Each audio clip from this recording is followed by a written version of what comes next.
হাঁসগুলার অবস্থা বর্তমান দেখেন এরকম। হাঁসগুলা একদম এইভাবে আবদ্ধভাবে রাখা হয়। আহারগুলা এইভাবে খাইতেছে দেখেন। আমি এনে শখ করে নিয়ে এসেছিলাম। এগুলা বাহিরে যদি ছেড়ে দেওয়া মানে পালা যায়, কোনো পুকুর টুকুরে দেওয়া যায়, তাহলে আরো মানে চকচকে দেখা যাবে। এগুলা সবাই যে গুঁড়া খায়, এখান থেকে গুঁড়া দানা খায়া শরীরটা একদম লেত্রা বানায় দেয়।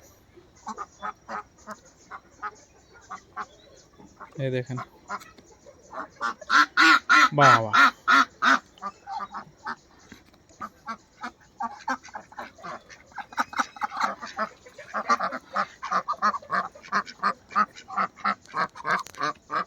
আমি একবারে আবদ্ধভাবে রাখছি।